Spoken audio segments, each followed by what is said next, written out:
Halo semuanya, apa kabar? Saya Lely Tobing, praktisi pendidik anak usia dini. Dan pada siang hari ini, saya ingin berbagi informasi atau cerita seputar perkembangan anak usia dini. Tetapi sebelumnya, jangan lupa ya, subscribe, like, dan komen YouTube channel berikut ini. Nah, apa yang akan kita bahas pada siang hari ini? Kita akan membahas tentang remote learning atau pembelajaran jarak jauh atau yang kita kenal juga dengan daring learning. Nah, apa aja sih yang kira-kira bisa membantu kita untuk mensukseskan pembelajaran ini? Dalam situasi pandemi COVID-19 ini sesuatu yang sudah dijalankan di mana-mana. Dan bukan hanya di Indonesia, tapi di negara-negara maju lainnya. Ini bukan sesuatu yang mudah. Tentunya juga ini menjadi sebuah hal yang mungkin untuk sebagian orang masih baru atau tidak familiar. Kalau kita bicara mengenai metode dari remote learning atau pembelajaran jarak jauh ini, mungkin kalau untuk jenjang SMP, SMA, SD, juga mahasiswa dan mahasiswi tidak terlalu sulit. Tetapi bagaimana dengan anak-anak usia dini? Untuk itu, maka saya ingin membagikan beberapa tips karena hal-hal yang kita lakukan untuk anak usia dini memang kita harus sesuaikan sesuai dengan tahap perkembangan mereka. Tentu Bapak Ibu juga tidak mau menyia-nyiakan waktu sebab anak usia dini berada di jenjang usia 0 sampai dengan 6 tahun. Itu adalah periode keemasan. Untuk itu beberapa tips untuk ayah bunda terlebih dahulu ya. Yang pertama, pada saat Anda memulai dengan remote learning ini adalah manajemen waktu. Atur waktu Anda dan konsisten dengan waktu yang sudah diset. Anda lihat berapa lama program yang dibutuhkan. Jika Anda butuh waktu 20 menitkah, 30 menitkah, atau 40 menitkah, tentukan di mana Anda akan menjalankannya itu.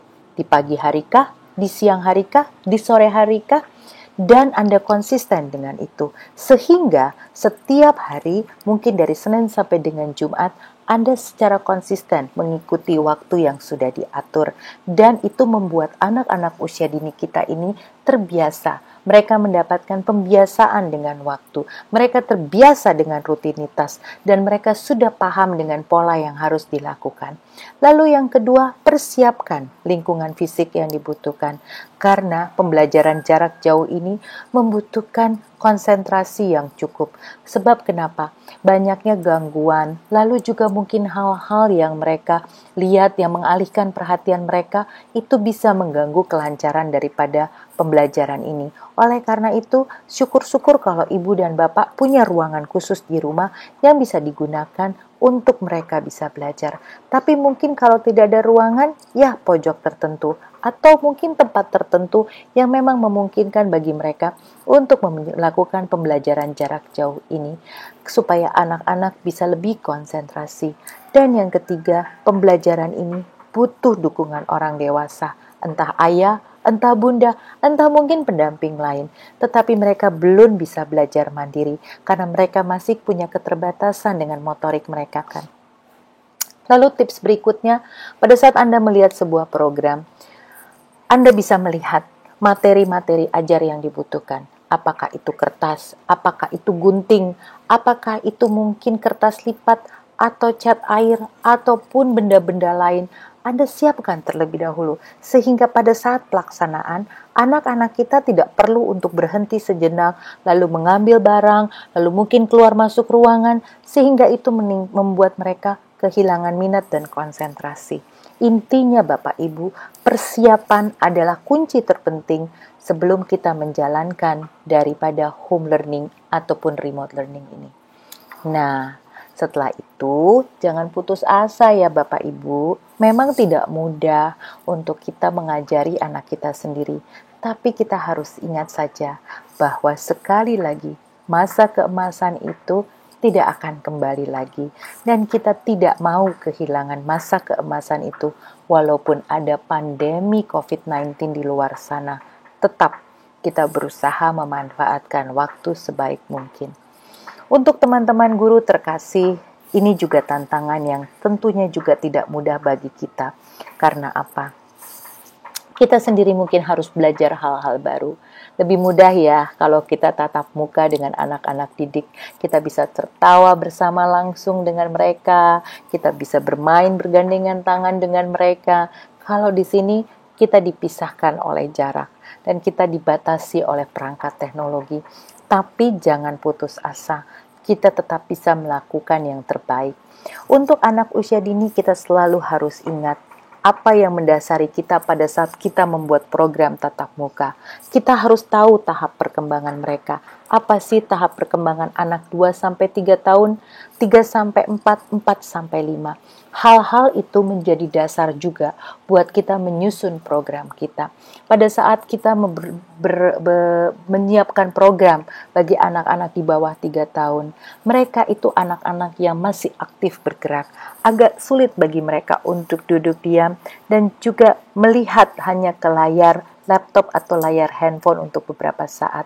Ciptakan program-program kinestetik, ciptakan program-program olah tubuh yang tentunya bisa bermanfaat buat mereka. Gak usah yang rumit-rumit, Bunda sekalian, para guru tercinta sekalian. Hal-hal yang sederhana, dari lagu dan gerak, itu bisa menjadi sebuah unsur pembelajaran bagi anak-anak di bawah 3 tahun. Misalnya kita bicara lagu Head, Shoulder, Knees, and Toes. Dengan lagu itu mereka juga bisa belajar bahasa Inggris. Mereka juga bisa berkembang untuk motoriknya dan sosialisasi dan emosional. Masih ingat kan lagunya? Nah, yuk kita belajar bersama ya. Kita nyanyi bersama. Head, shoulder, knees and toes, knees and toes. Head, shoulder, knees and toes, knees and toes. My eyes and ears and mouth and nose. Head, shoulder, knees and toes, knees and toes. Ya, jangan lupa keceriaan. Nah, dengan gerak lagu tadi, banyak hal yang mereka pelajari. Lalu hal lain yang masih berhubungan dengan permainan kinestetik, permainan tepuk tangan. Permainan tepuk tangan, Bapak Ibu guru bisa hubungkan dengan pengenalan konsep angka ataupun misalnya dengan peningkatan suku kata. Contohnya seperti ini, kita belajar 1, 2, dan 3. Kita bisa bilang kepada anak-anak kita, anak-anak terkasih tersayang, sekarang kita akan belajar ya angka 1, 2, dan 3. Kita mau belajar dengan tepuk tangan, permainan tepuk tangan. Sekarang semua yang di rumah tepuk tangan, ayo! Hebat! Nah, sekarang Ibu Guru mau mengajak kita tepuk tangan 1 kali, 2 kali, 3 kali, dan seterusnya diulang beberapa kali sampai anak paham. Mudah kan Bapak Ibu Guru? Lalu hal-hal lain di bawah umur 3 tahun, kita bisa mengajak mereka bermain mencocokkan dengan mengajak mereka mencocokkan gelas dengan gelas, garpu dengan garpu, sendok dengan sendok, sehingga kemampuan kognitif mereka juga tetap berkembang. Hal-hal seperti itu juga memudahkan para orang tua untuk mendampingi anak-anak mereka yang ada di bawah usia 3 tahun. Untuk anak di bawah 4 tahun, lebih mudah tentunya. Mereka sudah terbiasa dengan kertas, mereka sudah terbiasa dengan pensil. Bapak dan Ibu guru tinggal menciptakan pelajaran-pelajaran yang mereka bisa lakukan. Pelajaran-pelajaran latihan kemandirian juga bermanfaat kita terapkan. Misalnya seperti membantu menyapu, membantu mencuci piring, membantu melipat baju. Itu sangat bagus bukan untuk motorik mereka juga, baik motorik kasar maupun motorik halus. Demikianlah tips-tips yang bisa saya bagikan. Tips-tips ini juga nggak sulit dan saya yakin ini juga bisa membantu kita untuk menyukseskan program pemerintah di rumah aja di dalam masa pandemi ini.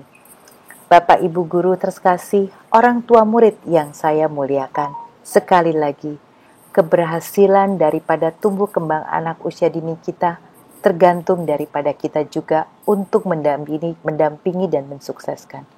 Jangan putus asa, tetap semangat, karena situasi ini akan kembali pulih dan kita akan kembali bisa bersama-sama dengan anak-anak murid kita, bersama-sama melihat pertumbuhan mereka yang penuh dengan kebahagiaan. Tetap saksikan, tetap dukung saya di dalam mensosialisasikan program perkembangan anak usia dini.